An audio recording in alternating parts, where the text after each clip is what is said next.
Okay, so Aston Villa versus Tottenham Hotspur has finished 2-1 to Aston Villa today in the fourth round of the FA Cup. But in reality, it could have been 5 or 6 by half time to Aston Villa. How Spurs have managed to even get a goal in this game is beyond me because they were that bad for the majority of the game. They were better in the second half, I will give Spurs that. And when people say, oh, there's a lot of injuries at Spurs, Villa have now run out of fit centre-backs as well. And Konsa going off injured, Spurs did not take advantage of their only fit centre-back going off injured early on in the game. They didn't take advantage of it. And I know Kinski, the young goalkeeper's at fault for the first goal with just a poor goalkeeping error. But if it isn't for Kinski in goal, this could have been 5 or 6. And okay, Villa nearly fluffed it at the end by allowing Tottenham some hope right at the end, but in reality there was only one team going to win this after that first goal went in. I did fear that Villa were being a little bit wasteful in front of goal. I mean, they had a lot of opportunities. But let's break it down. Jacob Ramsey's goal after a minute. Yes, Kinski, the keeper, should do better, but just Tottenham looked like a sieve. There was no pressure on the player in possession. There was no one picking up anyone from deep. There's no marking. This is very passive. They're just running towards their goal. Jacob Ramsey, he just takes the shot, and Kinski should do a lot better with that. Goes through the keeper. That's a poor goalkeeping error, but the whole team from the first kickoff to that goal for Spurs were passive. No closing down, no pressure. And this would be repeated several times in the first half, where Villa just ran through them like the Tottenham players weren't even there. It was almost like training drills, a pass and move, and running with the ball. Tottenham players not making challenges, not even getting within 5 feet of an opposition player. Multiple attempts on goal, and Kinski worked himself into the game. I think Kinski was, apart from the mistake for the first goal, was actually one of Spurs' better players. He had a few nervy moments, but once he settled, he pulled off some good saves and kept the scoreline respectable by half time. And I was surprised it was only 1-0 at half time. As I say, it should have been 5 or 6. Spurs were that bad. Martinez had to make an odd save here or there, but Spurs did not really show much going forward in the first 45 minutes. They didn't take advantage of Konsa having to go off injured early on in the first half. So Villa were much like Spurs playing without a centre-back basically. Spurs did not take advantage of that. And they were second best in every 50-50. Marking was poor, picking up runners was poor, no pressure on the player in possession.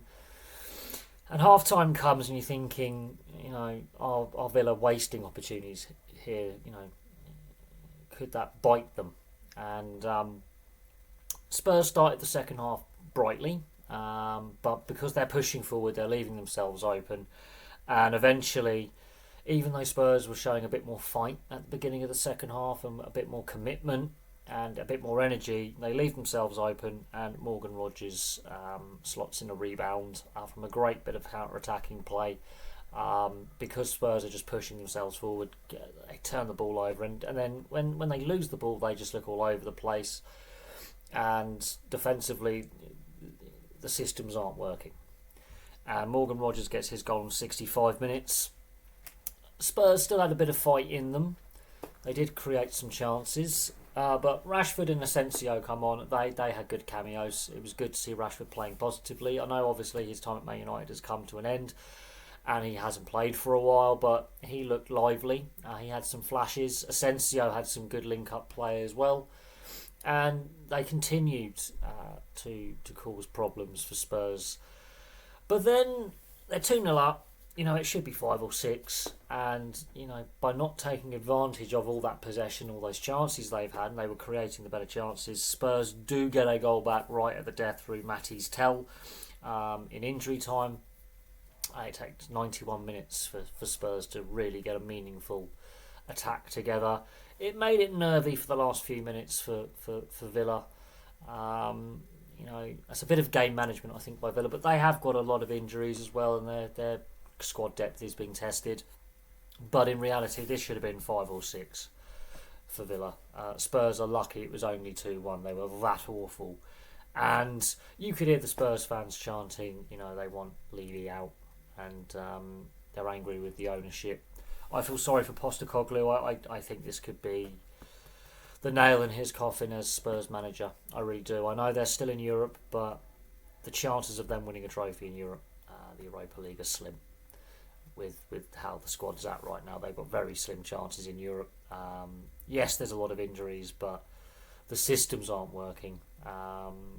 You've got a lot of young players who have been thrust into a position when they're not ready. You've got a nervy young goalkeeper who admittedly did play himself into the game. The second goal, it's pinballing around and Morgan Rodgers is there, but there's no Spurs players taking charge of the situation, really. And he's left unmarked, no pressure on him. But, yeah, Kinski, if it's not for Kinski and a string of saves, this is 5 or 6. And I think Unai Emery can be quite happy with how his team played. That final third, okay, they were a bit sloppy and a bit wasteful, but the way they were playing and the way they were creating, it was all fast-paced, done with purpose, very good on the counter-attack, very good communication and good combinations. And yes, there are some new players in the squad that have been added. They also have their own injuries as well. But I think he can be pretty happy with how the team performs going forward. A little bit on the game management side, they did get a little bit sloppy towards the end, nearly cost them. And they would have beaten themselves, really.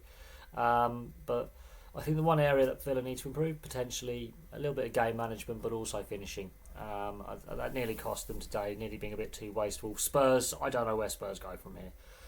I really don't. Their form is atrocious. They are nosediving in the league. They're out of both cup competitions with humbling defeats where they've been comprehensively outplayed. Clearly the systems they've got in place, the formations, the tactics aren't working. There's no shape, there's no leadership. They look very nervy, very unconfident, a lot of different combinations. And there doesn't seem to be a plan B because they were so open defensively. There was no pressure on the player in possession, no shutting down of the passing channels, no picking up of runners.